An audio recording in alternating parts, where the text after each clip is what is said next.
Hey everybody, welcome back. Thanks for coming back behind them walls with your girl Anna B. Welcome back to all of my subscribers. I appreciate the love that you guys have shown me thus far. And welcome to all of my new viewers. If it's your first time here, please stick around, engage in some conversation. Drop a comment as we go through the story. Is this, you feeling it? And then at the end, give me your opinion. Now, this story, today's case, is an older case. And unfortunately, I was not able to obtain a lot of background information in regards to the people that are involved.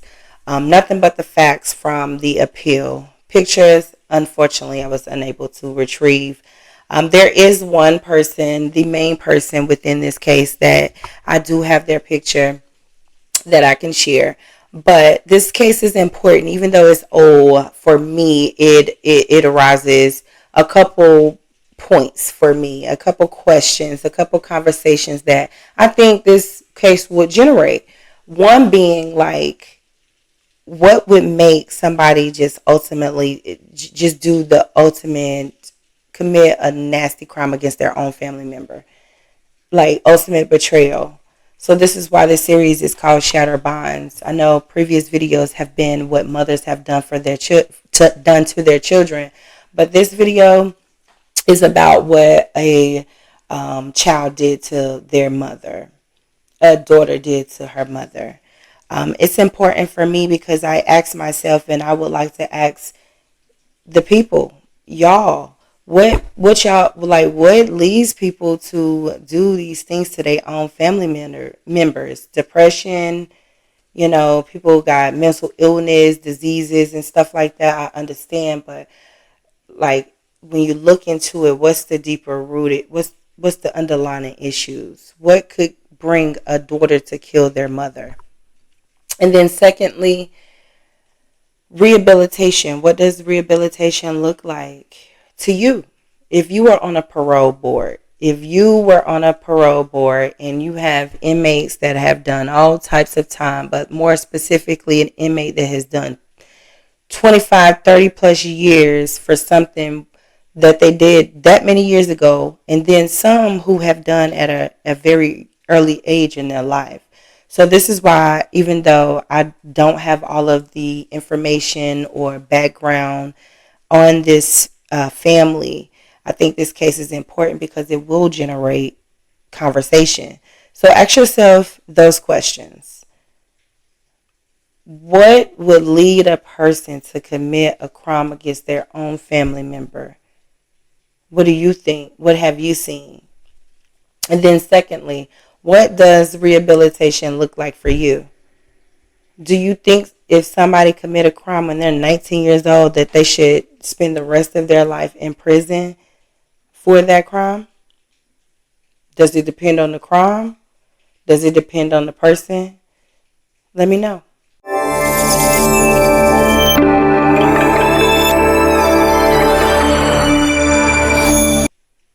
So today's case, let's send our regards and condolences out to the Bullock family who have possibly lost a matriarch, a cousin, a friend, family member. In this case, Wilmington, North Carolina, 1986. Annie Mae Bullock. She was living a house full, in my opinion, was too many females for me.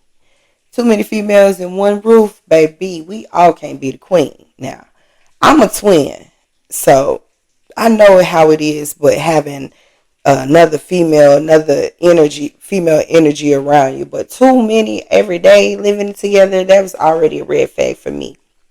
Annie Mae Bullock was 36 years old in 1986, living in an apartment with four other females, two being her daughters. Teresa was 19. Teresa actually had a 2-year-old. Her sister, Geneva, was 17 and had a 2-month-old. They also resided with two other females, a cousin, which was Fontella, 19, and then Sabrina, a friend, who was 19 with a 1-year-old. So that's 5 females and 3 children. Now, this all arose when Teresa called the police saying that she found her mother dead upstairs in a closet. But we must rewind to early April of 1986 when Geneva and Teresa went to the bank, right? Teresa was going to withdraw some money from the bank. Now, in my opinion, understand, this is my opinion, that if you go to the bank, you know how much money you got in the bank, if that's your banking account, right? Okay. They go to the bank. Geneva goes to withdraw some money. The account is empty. There's nothing to withdraw. This definitely puts Teresa at a very angry spot. Angry spot. She wasn't obviously expecting the account to be empty, but it was. She got really angry and enraged and said that she gonna get her. I'm gonna get her. Her was her mama Annie, the 36-year-old Annie. They got all these women living up in her house.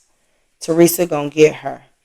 That very night, early April 1986, Teresa prepared a pillow so that she could smother her mama, Annie.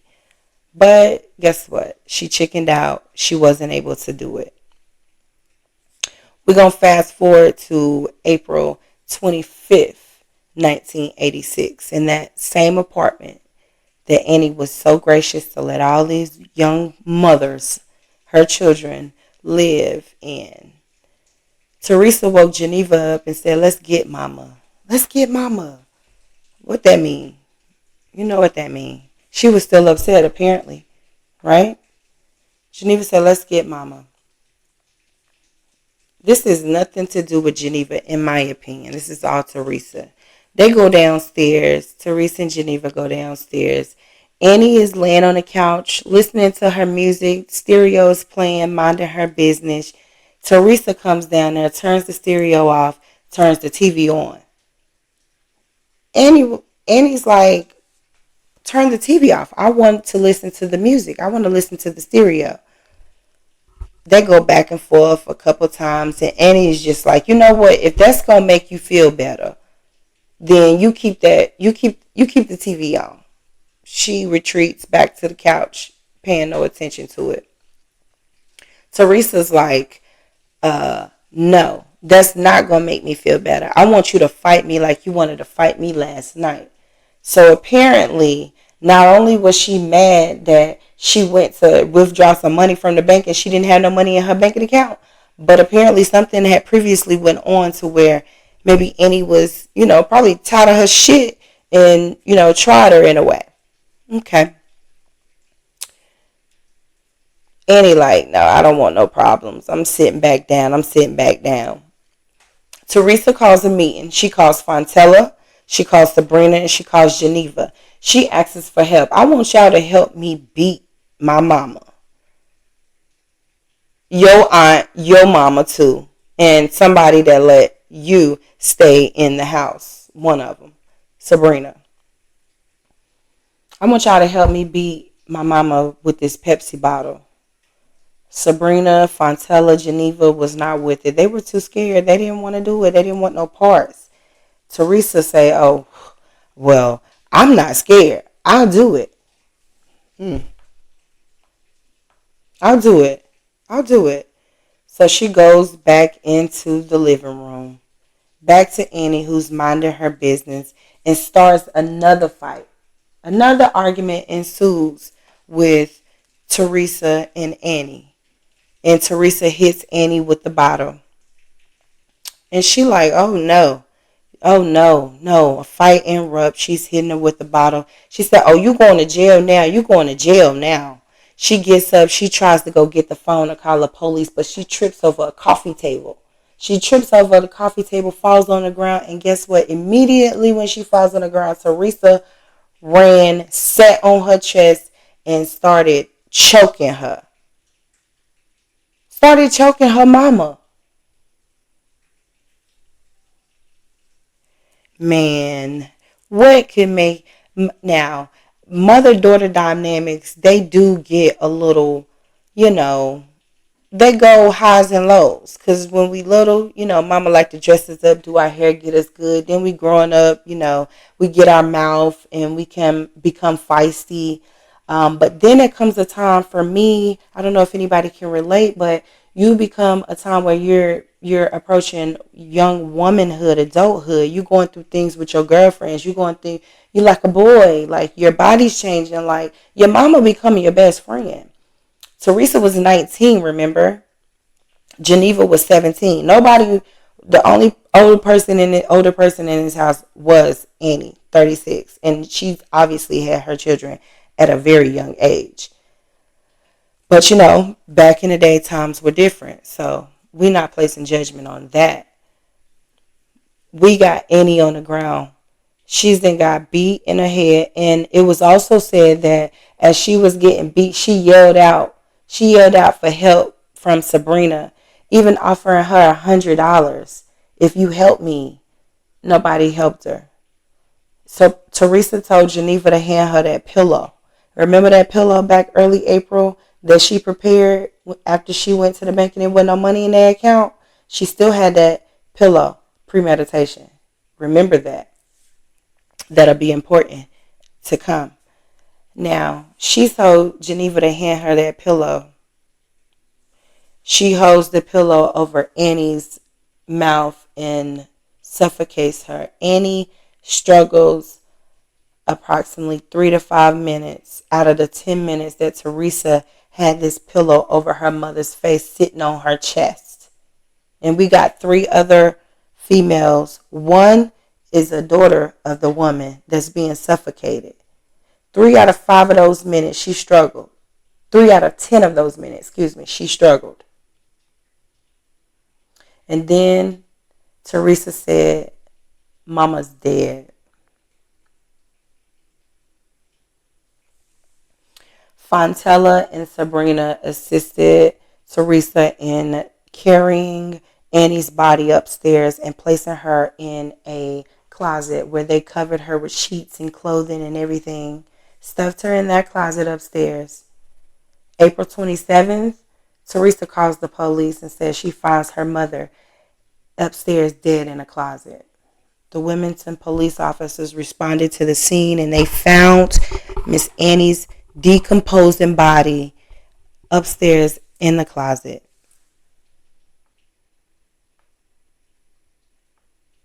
Your own mother. Your own mother. Your own mother. Now, I don't know if she expected the girls to ride with her. I forgot to mention that prior to Sabrina and Fontella helping Teresa take that body up Annie's upstairs in that closet, she had each and every one of them touch that pillow so that they would be involved in her shit, that crime of killing your mama. Okay. She calls the police. She finds her mama. Police responds. Annie's body is ultimately transported out for an autopsy. That same day, an autopsy is completed. The cause of death is determined to be suffocation. We know that from the facts, right? Now, May 3rd, Fontella went to the police and told the police that Teresa killed her mother on April 25th. Fontella admitted her involvement in the crime. Geneva and Sabrina also agreed to testify against Teresa for lesser charges. A couple days later, Teresa's indicted and she is charged with the conspiracy and the death of her mother. Now, I think it's important that I give y'all this, that I was able to find this, that prior to Annie's death, she was diagnosed as suffering from paranoid schizophrenic disorder. Yeah, I want to make sure I get the word right. She had been committed several times, an unnumbered amount of times, involuntarily for psychiatric assistance and help. Okay? Now, due to her diagnosis, Annie could not work, so she started receiving Social Security benefits, okay?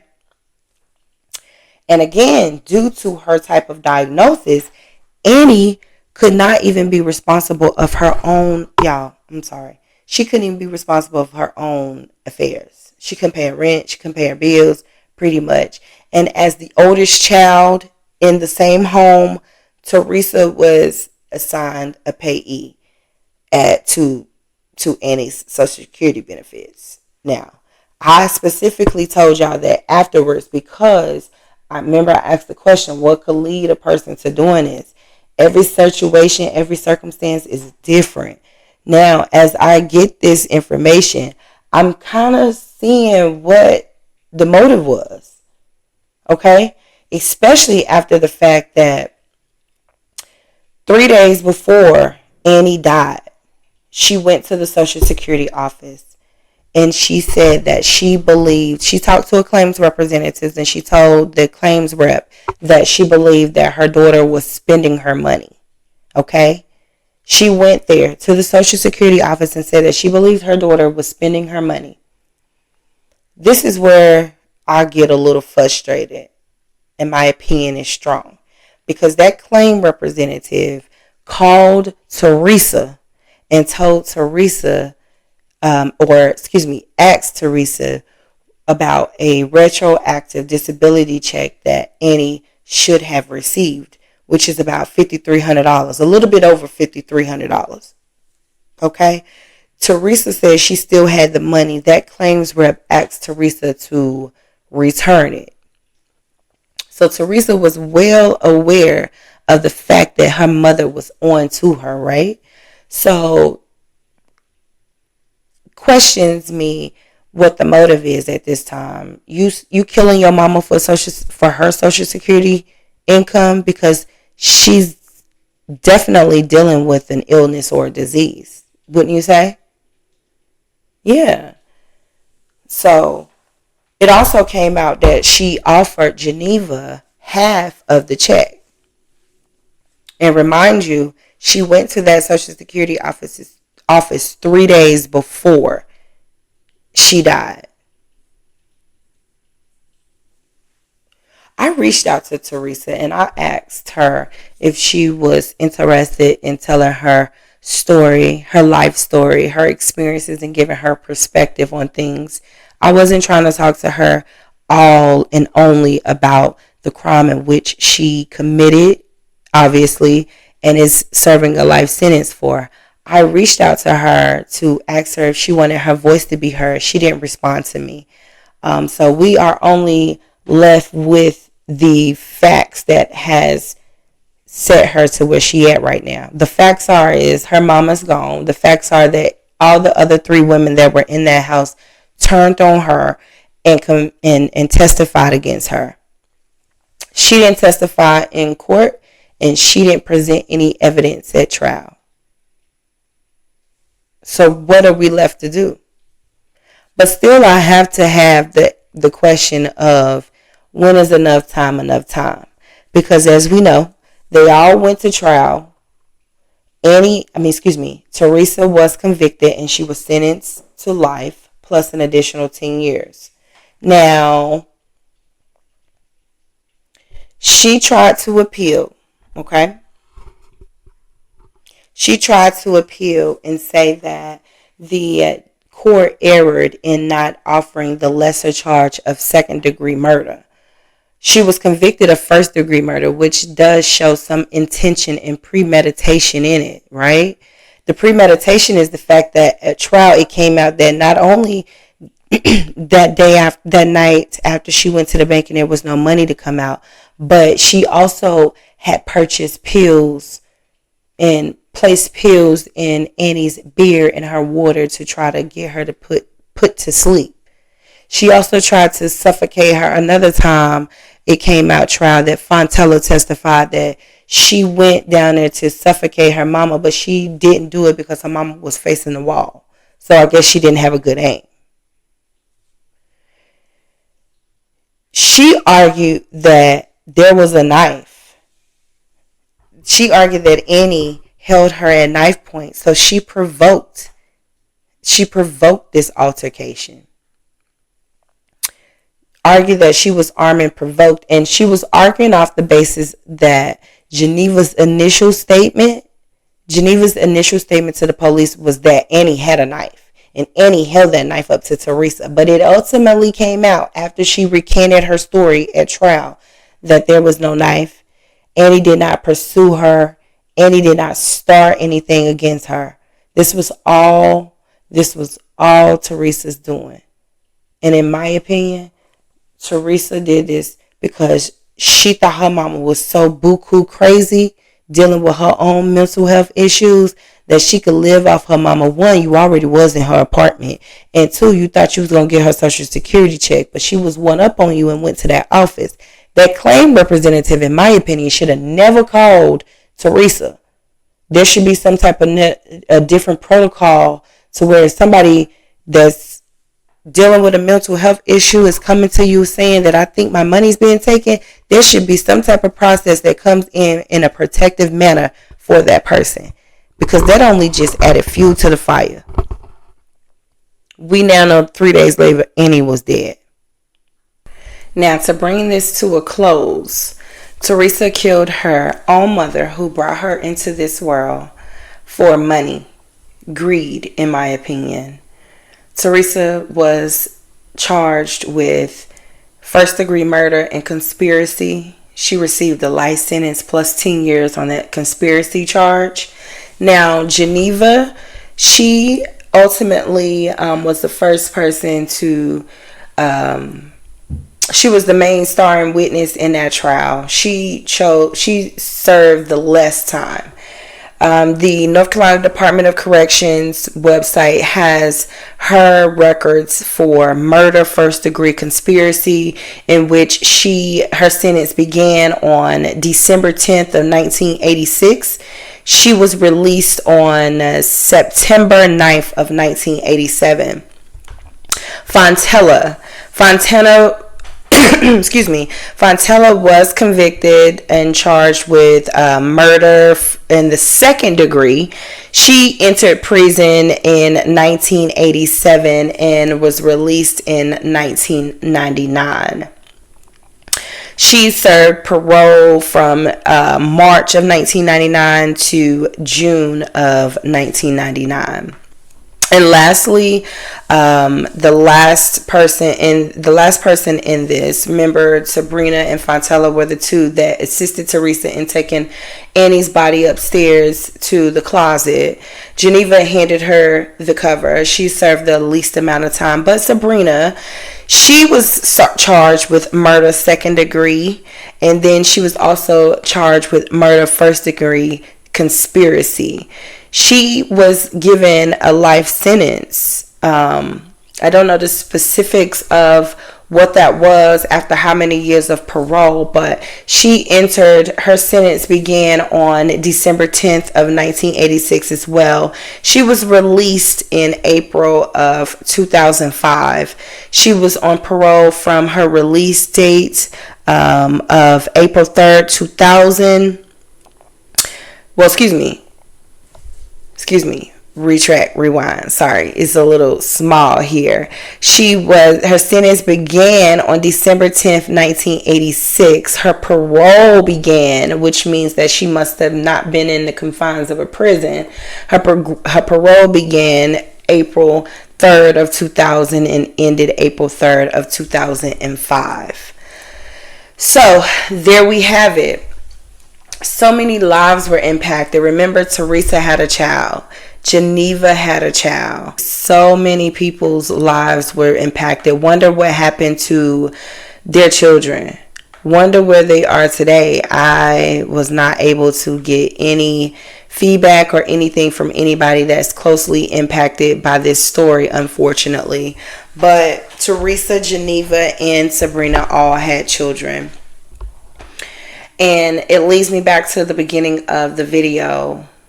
What leads people to committing these crimes against their family members? What leads a woman to killing her mother? In this instance, it was money. Has she served enough time?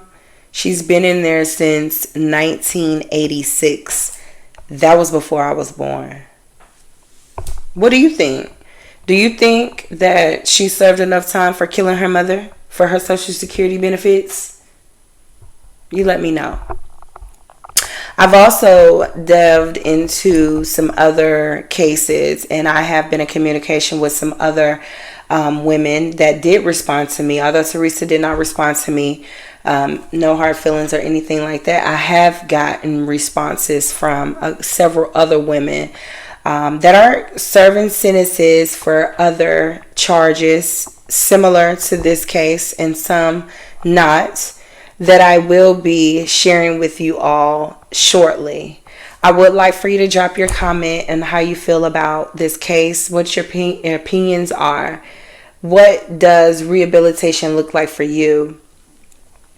Being that Teresa committed this crime when she was 19 years old, do you think that at the age of 59, I believe she is right now, do you think that she served enough time? She has rehabilitated. Do you think that she is a danger to society?